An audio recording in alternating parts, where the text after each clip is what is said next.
Microsoft Excel വളരെ ഉപയോഗപ്രദമായിട്ടുള്ള ഒരു software ആണെന്ന് എല്ലാവർക്കും അറിയാം. നമ്മൾക്ക് റോ വൈസ് ആയിട്ടും കോളം വൈസ് ആയിട്ടും ഡേറ്റകൾ സ്റ്റോർ ചെയ്യുന്നതിനും ഒരു ചെറിയ ഡാറ്റാബേസ് ആയിട്ട് യൂസ് ചെയ്യുന്നതിനും ചാർട്ട് റെപ്രസെൻറ്റേഷൻ നൽകുന്നതിനുമെല്ലാം ഉപകരിക്കുന്ന ഒന്നാണ്. എന്നാൽ ഇതിനകത്തെ പല വിദ്യകളും അല്ലെങ്കിൽ എളുപ്പ വഴികളും നമ്മൾ പലരും ഉപയോഗിക്കുന്നില്ല എന്നുള്ളതാണ് വാസ്തവം. ടിപ്സ് ആൻഡ് ട്രിക്സിൻ്റെ പുതിയ വീഡിയോയിലേക്ക് എല്ലാവർക്കും ഒരിക്കൽ കൂടി സ്വാഗതം. ഇന്നത്തെ ഈ വീഡിയോയിൽ ഞാൻ നിങ്ങളുമായിട്ട് പങ്കുവയ്ക്കുന്നത് മൈക്രോസോഫ്റ്റ് എക്സലിൽ ഉള്ള 7 എളുപ്പ വഴികളാണ്. ഇത് നിങ്ങളുടെ സമയം വളരെയധികം ലാഭിക്കുന്നതിന് സഹായിക്കുന്ന ഒന്നാണ്.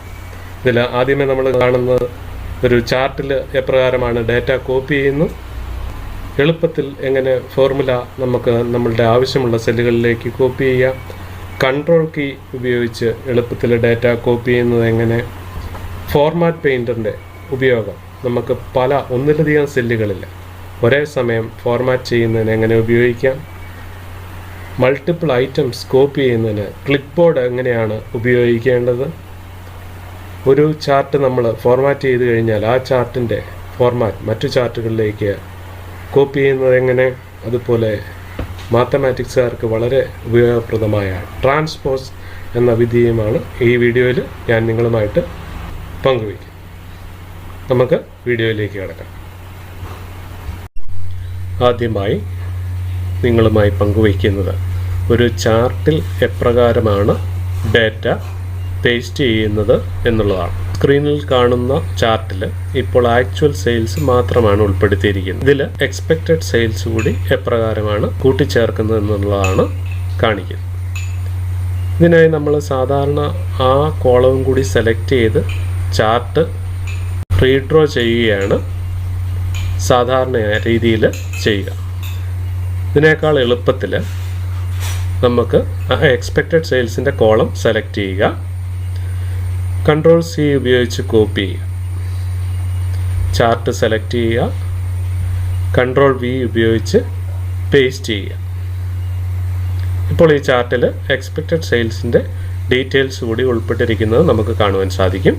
ഇപ്രകാരം നമുക്ക് വളരെ സൗകര്യപ്രദമായ രീതിയിൽ വളരെ കുറഞ്ഞ സമയത്തിൽ നമുക്ക് ഡാറ്റ ചാർട്ടിലേക്ക് കോപ്പി ചെയ്യാവുന്നതാണ്. ഇനി ഞാനൊരു പുതിയൊരു കോളം ഇവിടെ കൂട്ടിച്ചേർക്കുകയാണ്. ഡിഫറൻസ് എന്ന് പേരിട്ടു. ആക്ച്വൽ സെയിൽസും എക്സ്പെക്റ്റഡ് സെയിൽസും തമ്മിലുള്ള വ്യത്യാസമാണ് ഇത് രേഖപ്പെടുത്തുന്നത്. അതിനായിട്ട് ഞാനൊരു ഫോർമുല ഉപയോഗിക്കുകയാണ്. Equal to actual sales column minus expected sales column. ഈ ഫോർമുല താഴെയുള്ള സെല്ലുകളിലേക്ക് കോപ്പി ചെയ്യുന്നതിനായി സാധാരണ രീതിയിൽ ഫിൽ ഹാൻഡിൽ നമ്മൾ താഴെയുള്ള സെല്ലുകളിലേക്ക് ഡ്രാഗ് ചെയ്യുകയാണ് ചെയ്യുന്നത്. ഇതിനേക്കാൾ എളുപ്പത്തിൽ ആ ഫിൽ ഹാൻഡിൽ ഡബിൾ ക്ലിക്ക് ചെയ്താൽ ഈ ഫോർമുല താഴെയുള്ള സെല്ലുകളിലേക്ക് കോപ്പി ചെയ്യപ്പെടുന്നത് കാണുവാനായിട്ട് സാധിക്കും. ഇനി ഈ ഫോർമുല ഉൾപ്പെടുന്ന സെല്ലുകൾ മറ്റ് സ്ഥലങ്ങളിൽ കോപ്പി ചെയ്യുമ്പോൾ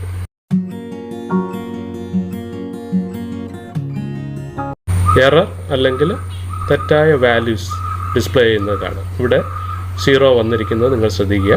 ഇത് എപ്രകാരമാണ് കുറഞ്ഞ സമയത്തിൽ ചെയ്യുക എന്നുള്ളതാണ് കാണിക്കുന്നത്. ഇതിനായി നമ്മുടെ ഫോർമുല ഉൾപ്പെട്ട സെല്ലുകൾ സെലക്ട് ചെയ്യുക, റൈറ്റ് ക്ലിക്ക് ചെയ്തതിന് ശേഷം ഡ്രാഗ് ചെയ്യുക. നമുക്ക് ആവശ്യമായ പുതിയ സ്ഥലത്ത് പ്ലേസ് ചെയ്ത് മൗസ് ബട്ടൺ റിലീസ് ചെയ്യുമ്പോൾ കിട്ടുന്ന പോപ്പപ്പ് മെനുവിൽ കോപ്പി ഹിയർ വാല്യൂസ് ഒള്ളി എന്ന ഓപ്ഷൻ കൊടുത്തു കഴിഞ്ഞാൽ ആ വാല്യൂസ് മാത്രമായിട്ട് അവിടെ കോപ്പി ചെയ്യപ്പെടുന്നത് കാണുവാനായിട്ട് സാധിക്കും.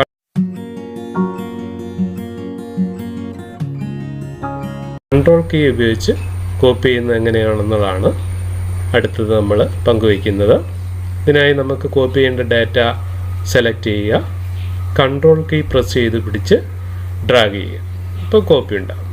ഇതേ രീതിയിൽ ചാർട്ട് നമുക്ക് സെലക്ട് ചെയ്ത് കൺട്രോൾ കീ ഉപയോഗിച്ച് ഡ്രാഗ് ചെയ്താൽ ചാർട്ട് കോപ്പി ചെയ്യുക.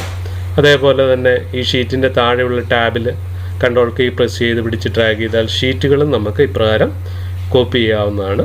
ഇത് മൈക്രോസോഫ്റ്റ് ഓഫീസിൻ്റെ എല്ലാ പാക്കേജുകളിലും തന്നെ ഈ സൗകര്യം ലഭിക്കുന്നതാണ്. അടുത്ത നമ്മൾ മൈക്രോസോഫ്റ്റ് ഓഫീസിലെ ക്ലിപ്പ് ബോർഡ് എങ്ങനെയാണ് ആക്ടിവേറ്റ് ചെയ്യുക, അതിൻ്റെ ഉപയോഗം എന്താണെന്ന് കാണുന്നത്. ഇതിനായി ഹോം ടാബിൽ ഏറ്റവും മുകളിലുള്ള ക്ലിപ്പ് ബോർഡിന് സമീപമുള്ള ആരോ ക്ലിക്ക് ചെയ്ത് നമുക്കിത് ക്ലിപ്പ് ബോർഡ് ആക്ടിവേറ്റ് ചെയ്യാം.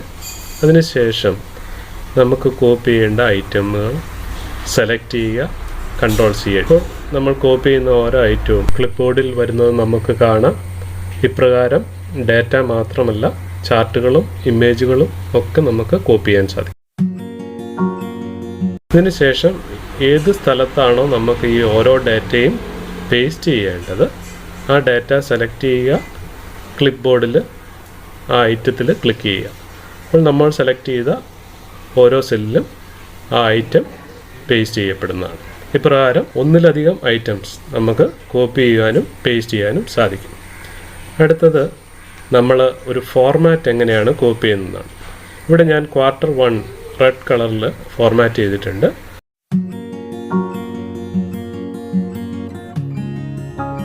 അതിനുശേഷം മുകളിലുള്ള ഫോർമാറ്റ് പെയിൻറ്ററിൽ ക്ലിക്ക് ചെയ്യുന്നു. Q3 ക്ലിക്ക് ചെയ്തപ്പോൾ അത് റെഡ് കളറിൽ മാറിയത് നിങ്ങൾക്ക് കാണാം. ഇപ്രകാരം ഒരു ഐറ്റം മാത്രമേ നമുക്ക് സാധാരണ രീതിയിൽ ഫോർമാറ്റ് ചെയ്യാൻ സാധിക്കുകയുള്ളൂ. ഒന്നിലധികം ഐറ്റംസ് ഫോർമാറ്റ് ചെയ്യേണ്ട അവസരത്തിൽ ഫോർമാറ്റ് പെയിൻറ്ററിൽ ഡബിൾ ക്ലിക്ക് ചെയ്യുക. ഇത് ഫോർമാറ്റ് പെയിൻറ്റർ ലോക്ക് ചെയ്യുന്നതിനാണ്. അതിനുശേഷം നമ്മൾ ഏതൊക്കെ ഐറ്റത്തിൽ ക്ലിക്ക് ചെയ്യുന്നു അതെല്ലാം നമ്മൾ സെലക്ട് ചെയ്ത രീതിയിൽ ഫോർമാറ്റ് ചെയ്യപ്പെടുന്നത് കാണുവാനായിട്ട് സാധിക്കും. ഈ യൂട്ടിലിറ്റി നമ്മുടെ ധാരാളം സമയം ലാഭിക്കുന്ന ഒന്നാണ്. പ്രത്യേകിച്ചും നമ്മൾ എക്സൽ ഷീറ്റിൽ ഡാഷ്ബോർഡുകൾ ക്രിയേറ്റ് ചെയ്യുമ്പോൾ ഇത് ശ്രദ്ധിക്കുക. ഇവിടെ Q1 ഡീറ്റെയിൽസ് ഞാൻ ഫോർമാറ്റ് ചെയ്യുകയാണ്.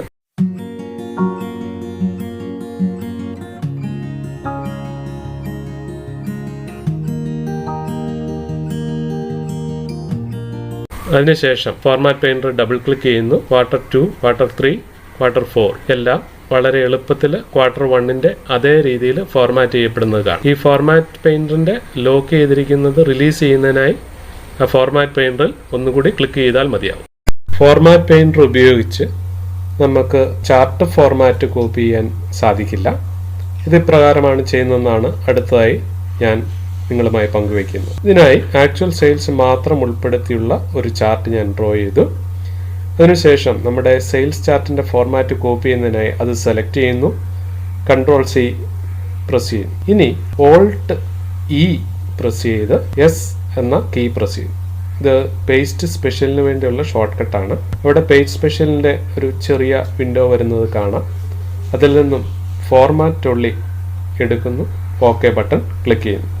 ഇപ്പം നമ്മളുടെ ചാർട്ട് സെയിൽസ് ചാർട്ടിൻ്റെ അതേ രീതിയിൽ മാറിയിരിക്കുന്നതായിട്ട് കാണുവാൻ സാധിക്കും. അവസാനമായി ഞാൻ നിങ്ങളുമായി പങ്കുവയ്ക്കുന്നത് ഒരു ഫോർമുല എപ്രകാരമാണ് ട്രാൻസ്പോസ് ഫീച്ചർ ഉപയോഗിച്ച് മാറ്റുന്നത് എന്നുള്ളതാണ്. അതായത് കോളം വൈസ് ഡാറ്റയെ റോ വൈസ് ആയിട്ടോ റോ വൈസ് ഡാറ്റയെ കോളം വൈസ് ആയിട്ടോ മാറ്റും.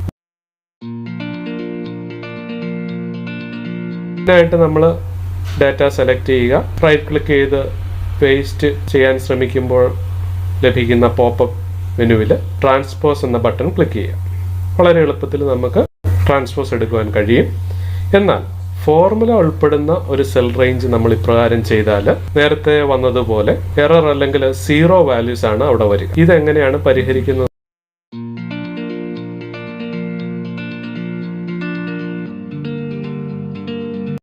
ഇത് നമ്മൾ നേരത്തെ കണ്ട രീതിയിൽ പേസ്റ്റ് വാല്യൂസ് ഉള്ളി ഉപയോഗിച്ച് ചെയ്തതിന് ശേഷം ട്രാൻസ്പോസ് എടുത്ത് ചെയ്യാം. കൂടുതൽ ഡാറ്റ ഉള്ള അവസരത്തിൽ അതിനേക്കാൾ എളുപ്പം ഈ ഫോർമുല ഉള്ള സെല്ല് റേഞ്ച് കോപ്പി ചെയ്യുക, റൈറ്റ് ക്ലിക്ക് ചെയ്ത് പേസ്റ്റ് ചെയ്യുന്നിടത്ത് ലിങ്ക് ആയിട്ട് പേസ്റ്റ് ചെയ്യുക, പേസ്റ്റ് ആസ് എ ലിങ്ക്.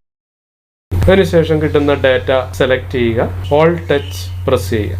റീപ്ലേസിന് വേണ്ടിയുള്ള ഷോർട്ട് കട്ട് കീ ആണ് Alt+H. പ്രസ് ചെയ്യുമ്പോൾ കിട്ടുന്ന ഡയലോഗ് ബോക്സിൽ ഫൈൻഡിന്റെ ഏരിയയിൽ ഈക്വൽ ടുവും റീപ്ലേസ് വിത്തിൻ്റെ അവിടെ x=2 എന്നും കൊടുക്കുക. എവിടെ എക്സിന് പകരം ഏത് വേരിയബിൾ വേണമെങ്കിലും ഉപയോഗിക്കാവുന്നതാണ്. ശേഷം റീപ്ലേസ് ഓൾ എന്ന ബട്ടണിൽ ക്ലിക്ക് ചെയ്യുക. അപ്പോൾ നമ്മുടെ 4 സെല്ലുകളും റീപ്ലേസ് ചെയ്തിരിക്കുന്നതായിട്ട് കാണും. ഇത് സെൽ നെയിമുകൾ ഉപയോഗിച്ചാണ് റീപ്ലേസ് ചെയ്തിരിക്കുന്നതെന്ന് ശ്രദ്ധിക്കുക. ആ വാല്യൂ കോപ്പി ചെയ്യുക, മുൻപ് പറഞ്ഞ രീതിയിൽ ട്രാൻസ്പോസ് ആയി പേസ്റ്റ് ചെയ്യും. ഇപ്പോൾ നിങ്ങൾക്ക് സെൽ നെയിമുകൾ റോ വൈസ് ആയിട്ട് ലഭിച്ചിരിക്കുന്നത് കാണാനായിട്ട് സാധിക്കും. ഇവിടെ വീണ്ടും Alt+H പ്രസ് ചെയ്യുക. നേരത്തെ ചെയ്തതിന് വിപരീതമായി ഫൈൻഡ് വാട്ട് ബോക്സിൽ x=2 എന്നും റീപ്ലേസ് വിത്ത് ബോക്സിൽ =2 എന്നും കൊടുത്തതിന് ശേഷം റീപ്ലേസ് ഓൾ എന്ന ബട്ടൺ ക്ലിക്ക് ചെയ്യുക. ഫോർമുലയിലുള്ള ഒറിജിനൽ വാല്യൂ നമുക്ക് തിരിച്ചു കിട്ടിയതായിട്ട് കാണുവാനായിട്ട് സാധിക്കും. അപ്പോൾ ഇന്നത്തെ ഈ വീഡിയോ എല്ലാവർക്കും വളരെ ഇഷ്ടപ്പെട്ടു എന്ന് കരുതുന്നു. തീർച്ചയായിട്ടും ഇത് ഉപയോഗിച്ച് നോക്കുക. ഒരു തവണയെങ്കിലും ഉപയോഗിക്കണം. കാരണം വളരെ പ്രയോജനപ്രദമായ ഒരു ടൂളാണിത്. അപ്പോൾ tips and tricks say good bye.